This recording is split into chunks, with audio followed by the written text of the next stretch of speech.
Hello friends, today I am recording this video for the discussion and sharing of my views and my expectations from the Union Budget 2022, which is going to be announced by the Honorable Union Finance Minister on 1st February 2022. Friends, I am here to discuss from the perspective of GST. Although we all are aware that now, since GST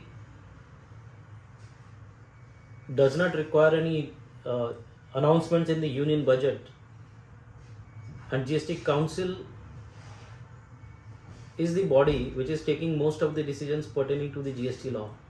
But still, because it is the announcement of union budget, we all expect some changes from the Honorable Union Finance Minister. Every year we say the same thing कि GST law में budget का कोई relevance नहीं है, but still we expect that there will be certain changes, and rightly so, because in last 4.5 years, whenever the budget was pronounced after the implementation of GST, every time there were few or the important changes which was there in the GST law. Now what do we expect from this year? So कुछ चीज़ें हैं जो मैं expect करता हूँ और मैं as a student of GST, student of law, आप लोगों के साथ शेयर करना चाहता हूँ. Many calls I was receiving that what is your expectation, what do you think is going to be the change in GST so far as the union budget of 1st February 2022 is concerned, and therefore I am recording this so that I can reach to the maximum people, not only the tax professionals, taxpayers, but also the other side, which is the administration of the department. पहला change जो मैं expect करता हूं, that is the imposition of GST, or rather inclusion of GST, inclusion in GST, the 5 petroleum products. जो पांचों petroleum products को बाहर रखा गया है, it is deferred, at least those should be now included, and the GST should be imposed now as soon as possible. This is the first expectation which I can say. Second, as we all are aware that lots and lots of struggles are being faced by the taxpayers so far as the second appellate authority is concerned. GST law को आए हुए 4.5 साल हो गए, अभी तक appellate tribunal, GST appellate tribunal establish नहीं हुआ. So दूसरा एक्सपेक्टेशन होगा that the honorable finance minister should come out with some proposition of the maybe the changes in law or whatsoever, but with respect to the GST appellate tribunal. It's very very important, because आज की date में कोई भी tax payer अगर किसी भी order से aggrieved होता है, so first he approaches the first appellate authority. If he is further aggrieved and he is not accepting the order passed by the first appellate authority, then the only remedy which is available to him is a writ court, which is time consuming as well as which is costly. And anyone and everyone is not in a position. हर व्यक्ति high court नहीं जा सकता, हर व्यक्ति writ court को approach नहीं कर सकता. किसी का रजिस्ट्रेशन नहीं मिला, रिजेक्शन हुआ, उसने अपील फाइल किया, अपील में भी रिजेक्शन हुआ, he is still aggrieved, so he is left with no option but to approach the high court और to apply for another registration number. किसी का रजिस्ट्रेशन रेट्रोस्पेक्टिव डेट से कैंसिल हो गया, he filed an appeal, still the appeal is not given in his favour. All those purchases which he has done, all those supplies which he has made are now under challenge. जो उसने purchase किया उसको credit नहीं मिलेगा, जो उसने cell किया सामने वालों को उसका क्रेडिट नहीं मिलेगा. In this situation he is left with no choice, but he will have to approach the writ court, which is costly also, which is time consuming also. So therefore the appellate tribunal, the establishment and constitution of it is most important expectation that not only me, but everyone is expecting out of this budget. Let me give one other example why I am saying that appellate tribunal is required. In Gujarat specifically, because I belong to Gujarat, day in day out we are facing such kind of issues. Appeals are not being heard by the first appellate authority. वो सीधा सा answer देते हैं कि sir appeal अभी हम सुन भी लेंगे तो भी आपके पास ट्राइब्यूनल तो है नहीं. In most of the cases, the appeal is not being heard.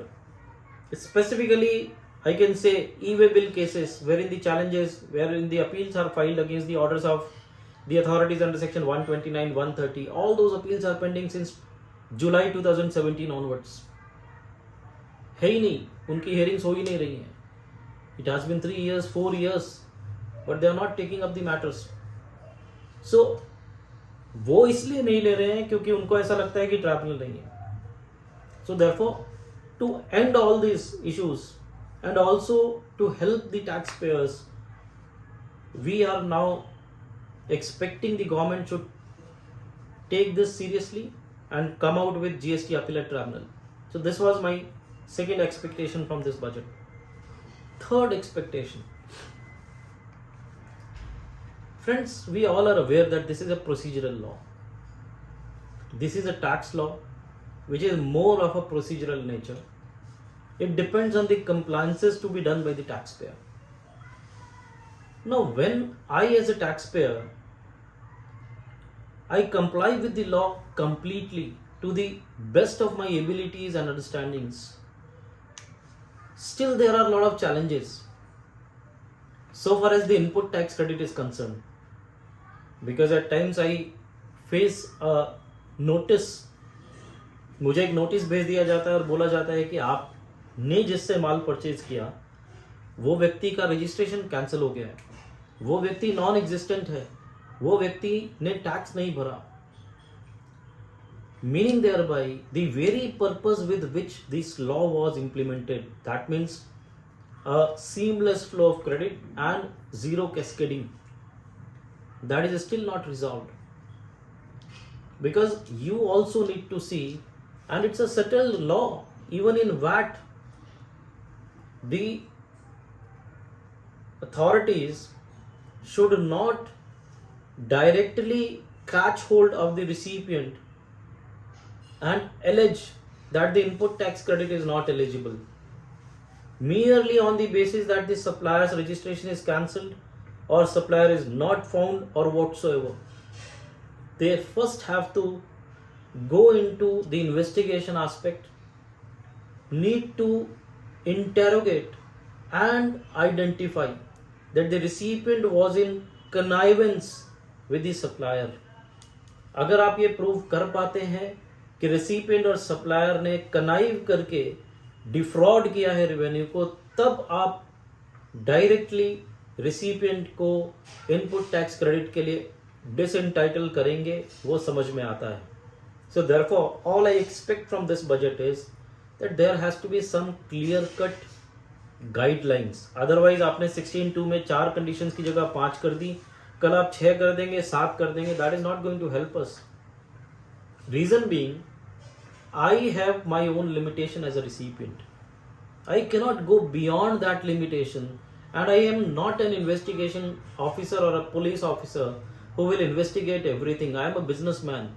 So whatever precautions I can take as a businessman, maximum that is within my control. And therefore imposing certain conditions which are beyond my control may not be the right way of doing it. So therefore I foresee and I expect that the government should come out with some guidelines, some changes in the law which is in favor of the recipient or which supports the genuine recipient. I am not talking anything about those recipients who are engaged into the fraud input tax credit availments. There are a lot of such expectations, but yes, I would certainly like to discuss one or two more. Another expectation which I have from this budget is training of the officers. The government should mandate proper training to the officers, not only of the provisions of the law, but also of the procedures and their powers. When I say training of the officers, I mean to say that there has to be a provision in the law which holds them accountable, which imposes certain cost, certain penalties, not only on the ingenuine, non-genuine purchasers or taxpayers, but also on those officers who are not diligently doing their work. Why I am saying so? The reason is, lately we have found many judgments of the Honorable High Courts wherein the officer was found to be a person who has not applied his mind, who was rather, to be very honest, was not properly trained, who was not aware about the procedures of the law, and most importantly, he was also not aware about the important binding precedents. And last but not the least, he was not aware about his responsibilities that are casted on him. So therefore, that is my expectation, that the government should come out with this. They should work out something wherein we can really make this goods and services tax as a good and simple tax, because unless these changes are there which are taxpayer friendly and also which catch hold of the officers who are not properly doing their duties, unless they are made accountable, this law is not going to be simple law. So therefore friends, these were few of my expectations. Although जहाँ expectation की बात करेंगे वो तो कभी ख़त्म होती ही नहीं, चाहे वो गवर्नमेंट से हो, चाहे वो खुद से हो, चाहे वो फैमिली से हो, या किसी भी क्षेत्र में हो. But yes, since as I've already said, I'm a student of GST and a student of law. Being a student of law, I certainly expect the government now to come forward and come out with fulfilling these expectations involving 5 petroleum products, establishing and constituting the appellate tribunals, make sure that there is seamless flow of credit, which was committed and one of the main objects of the amendment in the constitution, and holding the officers accountable for their performances. And last expectation is, when I link this with seamless flow of credit, the restrictions of the credit pertaining to the sales promotion activities. जब मैं अपनी ही sales को बढ़ाने के लिए कोई ऐसे promotional activities करता हूँ, then they say it is restricted credit. The credit will be restricted. It will be blocked in section 17(5) because it is gift. But when I read section 16(1), it says used or intended to be used in course or furtherance of business. So therefore, any expenditure which I am doing and it is directly linked with my supplies, outward supplies to be more precise, all credits pertaining to that must be allowed, including the credits pertaining to construction of my office building or maybe the administrative block or whatsoever. So therefore, section 17(5) needs to be done away with. That is another expectation. Or they should come out with a very important and pertinent clarification in the law, wherein they should say that if it is having a direct nexus with your outward supplies or the taxable supplies, then in that case the credit should be allowed. With this friends, let us see कल क्या होता है, किस तरीके से union finance minister GST के perspective में अपने लॉ में चेंजेस अनाउंस करते हैं. Let us expect for the best to happen. And once again, I am thankful to each one of you for listening to me, motivating me to share my expectations from this budget. Thank you very much.